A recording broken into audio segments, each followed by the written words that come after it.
Hello, I'm sociologist Cal, and I would like to read from my recent book, Living the Way of Oneness. So this story is called The Teacup. It's one of my favorite stories. So Esmeralda was in her kitchen with a murid, that's a student, visiting from a few hundred miles away. His teacher had directed him to visit Esmeralda to help him surrender to the next station of consciousness.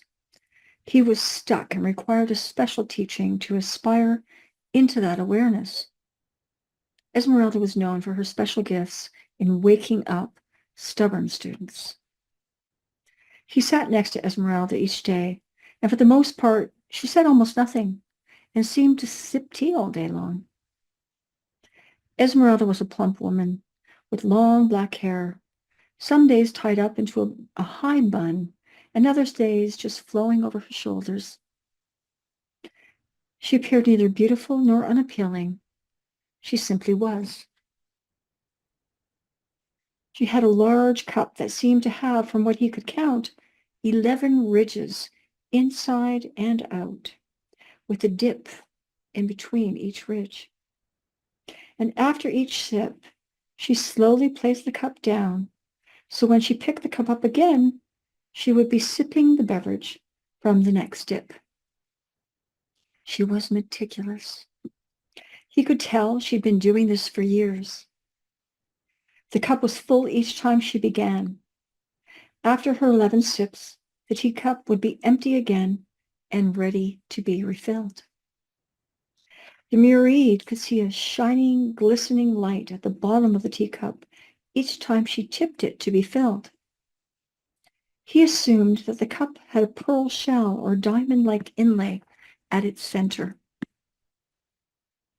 He was taught to sit still and breathe deeply by his teacher back home. So he tried to do so while Esmeralda was drinking her tea. Yet 9 days into this boring experience of being still next to her, he was becoming completely confused and wondered why he was there at all. He said to Esmeralda, "Why am I here?" She told him, "You have learned so much in life that now you are deeply unaware." "What?" he said.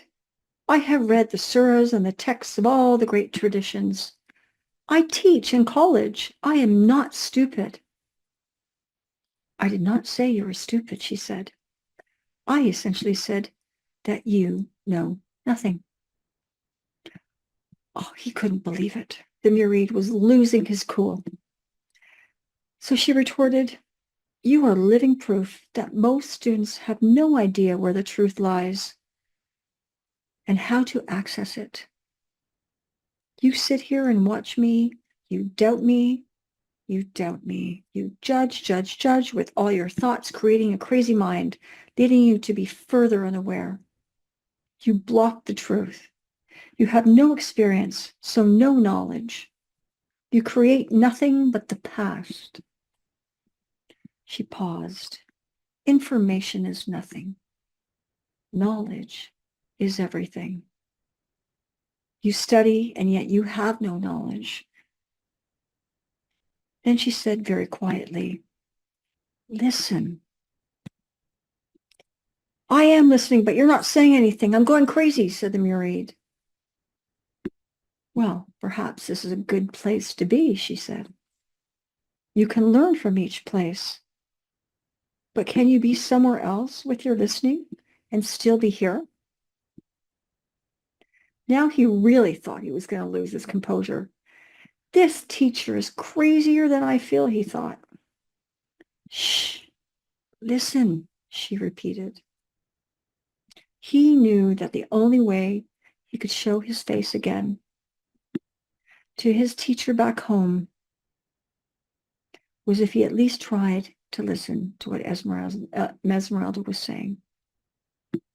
So he got quieter and quieter, trying to listen to something, however silly he felt.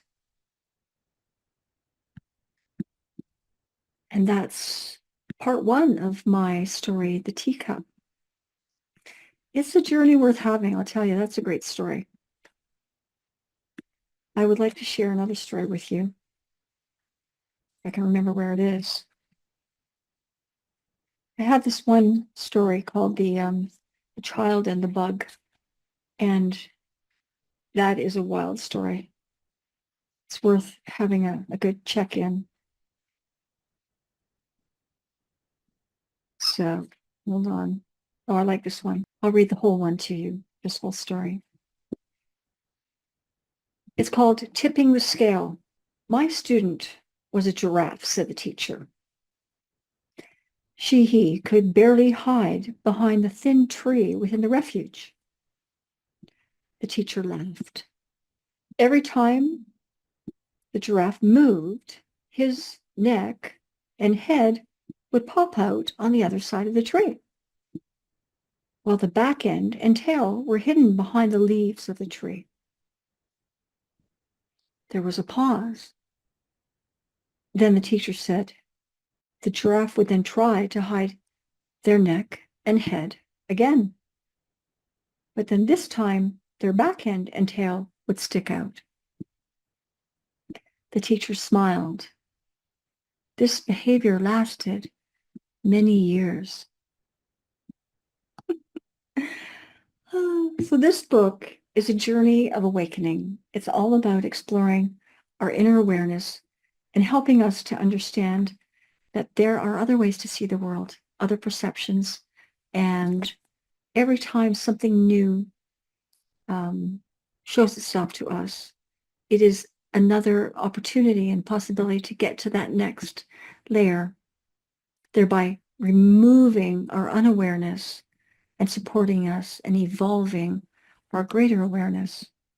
So this is a journey. Teaching through stories is a wonderful practice, and I hope that you will join me by picking up Living the Way of Oneness, and then let me know what you thought. Have a beautiful day.